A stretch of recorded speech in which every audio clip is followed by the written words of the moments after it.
वाराणसी का मणिकर्णिका घाट केवल अंतिम संस्कार के लिए ही प्रसिद्ध नहीं है, बल्कि इसके पीछे कई रहस्यमय और विचित्र पौराणिक रहस्य भी छुपे हुए हैं, जिनके बारे में बहुत कम लोग जानते हैं। कहते हैं कि जब भगवान विष्णु ने सृष्टि की रचना करनी चाहिए तो वे काशी आए और हजारों वर्षों तक भगवान शिव की कठोर तपस्या की।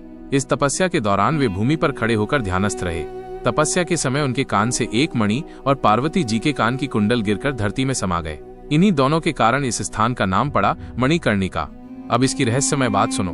मान्यता है कि इस घाट पर जो भी देह छोड़ता है उसे मोक्ष की प्राप्ति होती है। यहाँ अग्नि कभी बुझती नहीं। इसे अक्षय अग्नि कहा जाता है, जिसे स्वयं भगवान शिव ने प्रज्वलित किया था और कहा था कि यह अनंत काल तक जलती रहेगी। एक विचित्र रहस्य ये भी है कि जब किसी का दाह संस्कार होता है तो कहते हैं कि स्वयं भगवान शिव मृतक के कान में मोक्ष मंत्र फूंकते हैं, जिससे वो जीव पुनर्जन्म के बंधन से मुक्त हो जाता है। यही कारण है कि लोग इस घाट को मोक्षदायिनी स्थली कहते हैं। एक और कम ज्ञात मान्यता है कि मणिकर्णिका कुंड जो घाट के पास है, उसको विष्णु जी ने अपने चक्र से खोदा था और उसमें अमृत की बूंदें पड़ी थीं। इसलिए यह स्थान अमरत्व और मुक्ति दोनों से जुड़ा है। यानी मणिकर्णिका घाट केवल मृत्यु का स्थान नहीं बल्कि मोक्ष का द्वार माना जाता है।